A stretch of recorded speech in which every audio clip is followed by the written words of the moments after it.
Welcome back, boys and girls. Today is Friday. The weekend's here. I hope you have some wonderful things planned for the weekend, but we have one more day of work, so get your writing books and we will begin. So today we are doing book 77. It's called Soccer Luck. The date is Friday, January the 8th, 2021. And we are actually going to be doing some word work today.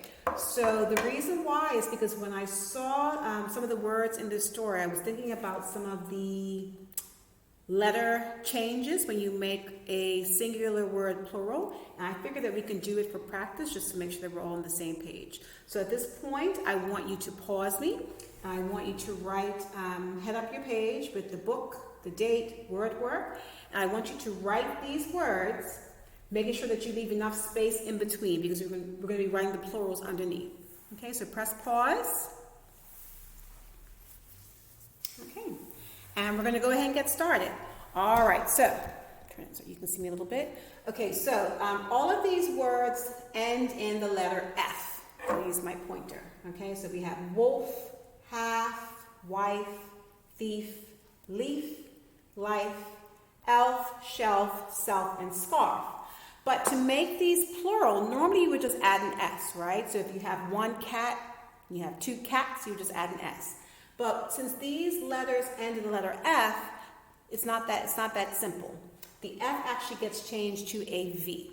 Okay, so get your pencils ready, and we are going to be making these words plural. Okay, so if you think that you know how to spell them, you can go ahead before me and have a go at them. And then when I put the answers up here, you can see if you were correct. Okay, so the first word is wolf. Okay, so we can't just make it wolves. It's going to be turned into wolves. Okay, so this is how you spell it. W-O-L-V-E-S.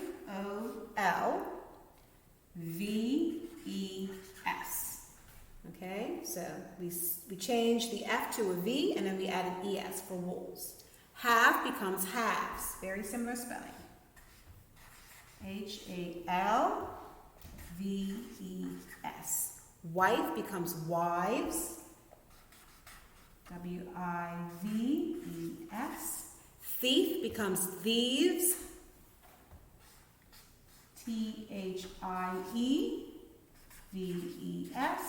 And leaf, it's not leaves, it's leaves. L-E-A-V-E-S. All right? Now on the bottom, we have life that gets turned into lives. L-I-V-E-S.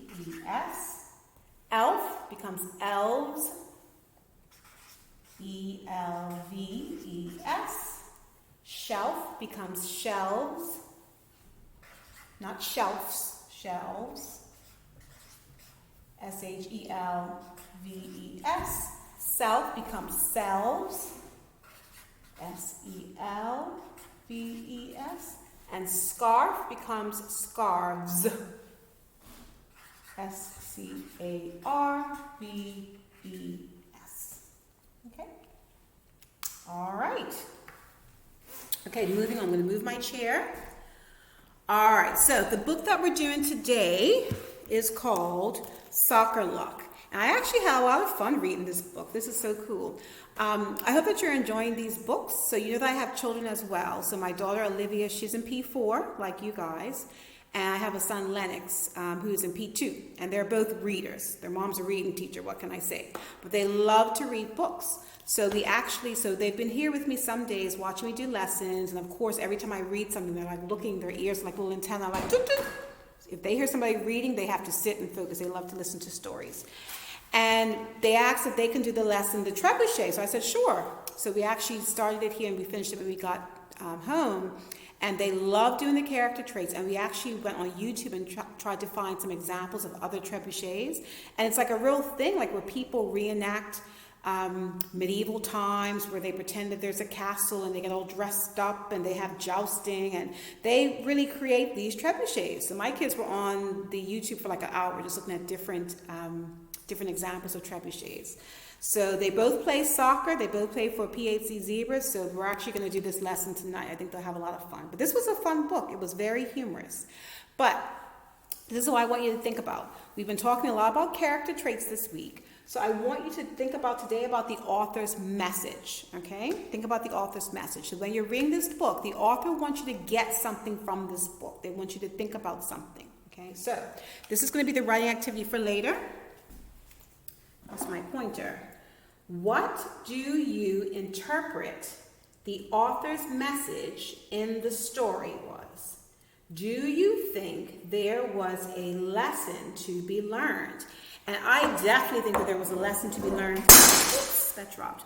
I think there definitely was a lesson to be learned in this story. If I had to think of some character traits, a word I would use is clever. Clever, creative, gullible. For some of the characters, they were a little bit gullible, but this is a very interesting book. So I'm going to read some of it with you, and then you're going to read the rest on your own, and then you're going to have a tackle about thinking about what the author's message was. Okay? All right. So don't forget, the closed caption button is at the bottom if you want to see the words up on your screen. That's another great method of improving your reading, to see it, hear it, and actually read it on your own. So I'm just going to read a little bit with you guys, and then you're going to read the rest on your own. So Soccer Luck. So this is the Miss O series.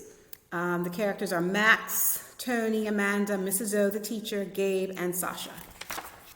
Okay, so soccer was a big deal at Amanda's school, and her 5th grade class had an excellent team, the Rolling O's. Amanda was captain and knew how to get the best from every player. Tony was a great goalie. The whole team practiced a lot. But the real reason the Rolling O's always won was Max. He didn't play soccer with his feet. He used his eyes and his brain to help the team. The team played other classes every recess. One team they never played was Mr. Tug's 6th grade class, the Tug Rats. The Rats always won their games too. Every person on that team seemed big and fierce. You know what fierce means? Fierce means kind of ferocious, kind of dangerous. Don't want to mess with somebody that's fierce. Check out their goalie, Tony said. He's big enough to be in high school. That's Rex King, Amanda said. He is really big. He's a troublemaker too. I see him in the hallways all the time because he keeps getting kicked out of class. Max watched him for a while. He's not very quick, he said. He doesn't need speed, Tony replied. If he can't outrun you, he sits on you. Just ask Ryan. Ryan, once the best 7th grade scorer, was hobbling around in a cast on the sidelines. Max kept watching the game. Those guys aren't much for teamwork, he said. Rex just grabbed the ball from his own teammate. Rex likes to grab things from other people, Tony muttered, like milk money and desserts. We have teamwork, Amanda said. We could beat the Rats, right? Since we don't have recess at the same time, we'll never find out, Tony said. All fall, the Rolling O's kept practicing and playing and winning. After one game, Tony slapped Amanda a high five. We're the greatest, he said. No, you're not. The voice was deep and came from someone very tall. Tony and Amanda looked up and up at Rex. We challenge you, Rex said, tomorrow. We don't have recess together, Tony said. Sorry. We do tomorrow, Rex said. There's an assembly, right? So we've got the same recess. He grinned. Oh, Tony said. Amanda cleared her throat. We accept, she said. Bring crutches, Rex said. He walked away laughing.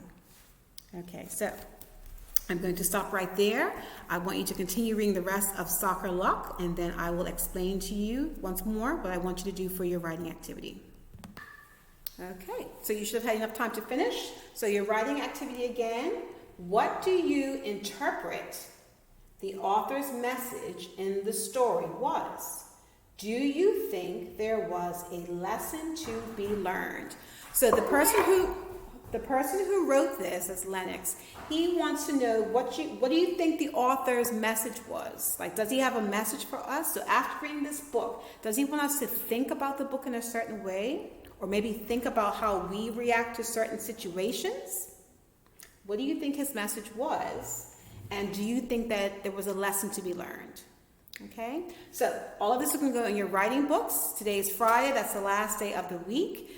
If your parents can get the writing books to school by the end of the day Friday, that will be great, because I want to have a look at them over the weekend so I can see how you've been making out, make some comments, give you some feedback, just so that we can keep connected that way.